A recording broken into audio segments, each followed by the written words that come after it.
"Don't forget to be at the banquet tonight, Stan!" shouted my wife as she ran out the door. "It really means a lot to my career." "Don't worry, I'll be there," I promised. I finished my porridge, put the dishes in the sink, and put my cell phone on the table. Then I went back upstairs and changed into comfortable golf clothes. I threw my golf clubs and shoes into my car and drove off. I planned to meet up with a couple friends at a course in Kutztown, about 100 miles down the road. We got an 11:30 start. It was a beautiful fall day.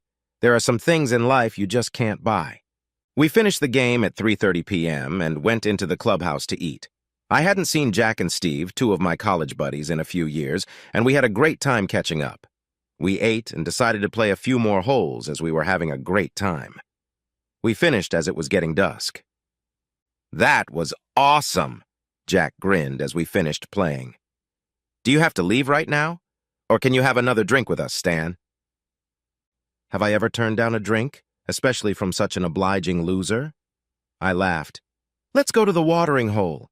We drank a couple beers and retold old war stories from our glory days. I caught myself thinking I was having a good time, and I should see Jack and Steve more often. As we got closer to the house, I felt my mood slowly deteriorate. Brandy would be furious when I walked through the door. I would have to deal with her anger and consider the best way to extinguish it. I laughed to myself when I realized I was thinking the impossible. She would be furious. "Where the hell have you been?" Those were her words of greeting when I walked into the living room. "I told you that this fucking banquet was very important to me, and for you to remember to get there by 6. "Sorry, darling. The boss sent me to Doylestown. Terrible traffic. I've just got back." "I spoke to Tom. He was home at 6:30. He said you took time off work and didn't go to work. He also left his cell phone on the kitchen table so I couldn't contact you," Brandy yelled. "You're a bad liar and a pathetic lover." "Well, now that we have that settled, I give up, honey," I smiled. "I'm exhausted." "Settled? What's settled? At this point, we've determined that you're lying to me." "What about telling the truth?" demanded Brandy. "I was stolen along with my car by pirates. They took me to an old warehouse to hold me for ransom, but some aliens dragged me onto their ship and stuck their probes into my teeth, eyes, and genitals," I replied. "When they left the room, I was lucky enough to untie the knots in the rope they had tied me with. Then I had to figure out how to fly their ship. I accidentally flew into Scranton. Back I had to hitchhike with a trucker to pick up my car. But don't worry, I'm feeling pretty good, just a little tired." Brandy looked at me like I was crazy. She was so pissed off she couldn't even put words together into a meaningful sentence for a few seconds. "Stan, what are you talking about? Stop bullshitting and tell me why you missed the banquet. You know it was important to me. I got a good promotion, and you were supposed to be there with me. It was extremely embarrassing that you weren't there." Brandy wheezed through gritted teeth. "I was playing golf with Jack and Steve, a couple of my old college buddies," I admitted. "They beat me at first, but I beat them by 30 feet on the 7th hole. I've been kicking their asses ever since. This new putter is a work of art. I swear I've hit a few shots at 300 yards. "Golf?" Brandy repeated incredulously. "You knew this dinner was very important to me and you played golf? You planned it days in advance, didn't you? So why did you tell me you were going to be at my event if you weren't going to be there?"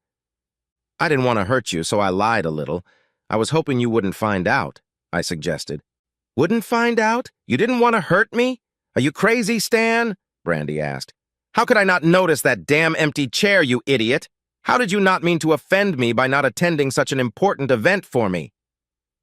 "In retrospect, I realize you had to guess," I admitted. "But at the time it seemed exciting and somehow different. It just happened. I never meant to hurt you, it's just golf. Nothing personal." "Are you drunk or something? Did you and your old buddies smoke a joint, Stan?" Brandy asked. "You sound like you're out of your mind. I'm too tired to discuss your selfish, nasty behaviors tonight. You can sleep in one of the old nursery rooms. I don't want you to touch me or even talk to me for a while." "No problem, dear. I'll be quiet as a mouse," I promised. Brandy stared at me like I was some kind of insect she had never seen before. I smiled and headed for Brian's room. Brandy and I had been married for 24 years. Both of our children were in college and we were adjusting to the empty nest. I climbed into Brian's bed and fell fast asleep. repeating my best beats in my sleep. The next morning, I was dressed for work, reading the paper and eating cereal when Brandy walked into the kitchen. "Don't think I'm done with you, Stan," she warned. "I don't know how or if you'll ever be able to make up to me for yesterday. I think you need to think about that yourself. I'll be working late tonight, so start your penance by cooking yourself dinner." "No problem, sweetie. I can take care of myself," I replied. "Have a good time." "I'm going to work." "What do you mean, have a good time?" Brandy demanded an answer. "Have a good day, be happy, don't worry about me, don't take any wooden nickels." Whatever. It was just a steady expression. She looked at me like I had two heads, then turned and walked off to work. I picked up the phone and dialed my work number. I told them I wasn't feeling well and wouldn't be coming in today. I spent the morning shopping. I finally saw something I wanted so badly at Best Buy and ordered the biggest fucking flat-screen TV on the planet. I had it delivered the same day. Everything was set up and working perfectly in time for the evening news. It worked so well that I kept trying to look into the anchorwoman's cleavage. I felt like she was in the room with me. The TV took up an entire wall in the living room. It even made the closet door inaccessible, but it was worth it. I called some guys from work and invited them over to watch the first game of the World Series, then ordered some pizza and ribs at another place down the road. When Brandy walked into the room, we were watching the third inning. To say she looked surprised would be a huge understatement. She was actually at a loss for words. Harry, our accounting guy, saw her, jumped up, grabbed her hand, and shook it. "Congratulations on the promotion. That TV is really cool. Old Stan's a lucky guy to have a wife like you," he raved. Thank you very much," Brandy hesitated. "I'm really tired, so I'm going to leave you guys to watch the game and go to bed." "What was that?" She really took it well. I was wondering how angry she would be in the morning. I was dressed for work and reading the morning paper when Brandy walked into the kitchen. "You're going to get that damn monster out of here and back to the store before I get home from work tonight. Can you hear me, Stan?" Brandy shouted. "I can hear you, honey. No need to raise your voice," I grinned. "I'm not deaf." The door slammed so hard I thought the glass in the windows would shatter. It was hard to understand her at times. I was watching Cheers when Brandy walked into the living room that evening. "I thought I told you to return that thing today," she began. "You said you heard me and that I didn't need to raise my voice. Now I come home and the thing is still here," she shouted. "What part didn't you understand, you idiot?" "I've never understood why Norm is on this show," I replied. "He's not very funny." Foam and saliva flew out of Brandy's mouth as she tried to formulate a coherent sentence. Her face turned crimson. "Stan, listen to me. I wanted you to return the TV, but you didn't." "I didn't buy this thing to return it, honey," I smiled. "I like it, and I'm going to keep it. I understood the words you spoke this morning. The problem you're facing right now is that I didn't follow your orders, not that I didn't understand your words. It never occurred to Brandy that I would refuse to follow her direct order. This was new territory, and she was caught completely off guard." "What's happened to you lately, Stan? You miss an important event by making bullshit excuses, and then you order a huge and I'm sure very expensive television without discussing it with me. Are you feeling okay?" she asked a little anxiously. "I'm feeling fine, darling. Thank you for asking. I knew that if I had asked about the TV, you would have said it was a bad idea. To save myself the heartache and not start an argument, I just ordered it. It's a lot easier and it doesn't hurt anyone," I added. "Nobody, Stan? It hurts like hell," Brandy growled. "This is really upsetting me. This thing is too big for the room. I can't even get a vacuum cleaner. You spent a lot of money on something that really doesn't fit our house and didn't consult me. How could you think that no one would be hurt?" "When you say that, I know what you mean. I can't do something just because it will make me happy without thinking about how it will affect you, can I?" "That's right, Stan. You've never done anything like this before. Why do you need to be taught all over again?" Brandy asked. "You're acting like a selfish child." "I think you're right. I'll return the TV on Monday, okay?" I replied. "I'd rather you did it tomorrow, Stan. I have to go to work tomorrow afternoon for a few hours. Working on Saturday is frustrating, but that's why I got the promotion," Brandy reasoned. "Please get him out of here when I get back tomorrow night."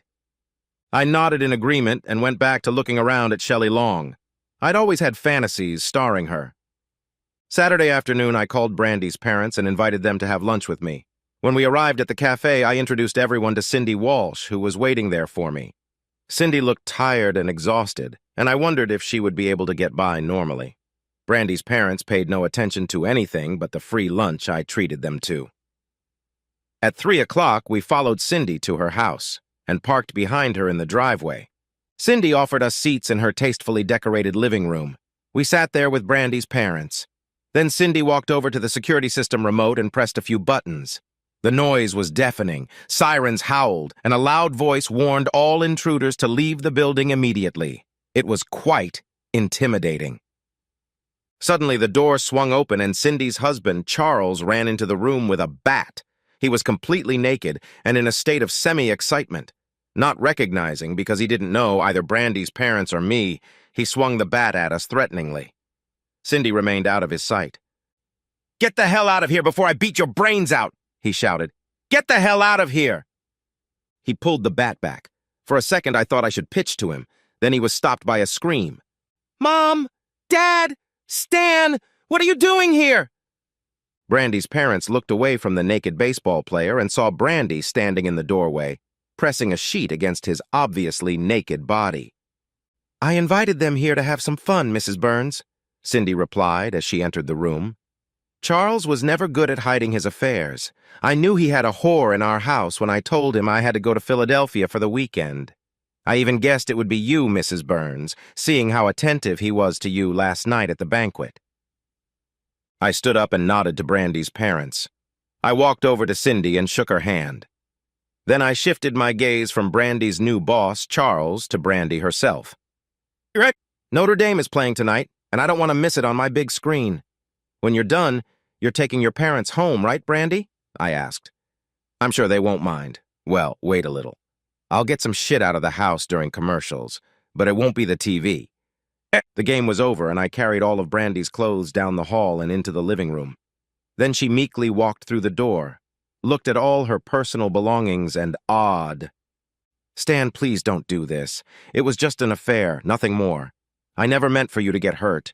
You weren't supposed to find out about anything. You're supposed to trust me. We've had too many years together to throw it all away like that," she pleaded. "Not to find out? How could I not notice that damn empty chair, you idiot?" I asked, pointing to the chair. "This marriage was very important to me, and you just went and hooked up." "I love you, not him, Stan." "Maybe that's true, maybe it's not. It doesn't really matter anymore. You were furious when I played golf during an event that was very important to you. Your words, not mine. Sleeping with your boss is a little worse than wasting time on holes, isn't it, Brandy? I'm suffering, believe me, Stan. My dad called me all kinds of names. They think I'm a cheap whore, and I can't work with Charles again. Can't we put my affair behind us?" Brandy begged. "Your sex with another man is something I can put behind me, Brandy," I replied calmly. I saw her eyes glaze over at my words, but then tears flowed as I finished my thought. "I can't get past the lies, the disrespect, and the inability to trust you. You've tasted something like that from me in the past few days. It's impossible to live with a man like that, isn't it? Take your bed, Brandy. My lawyer will contact you on Monday. The TV stays and you don't."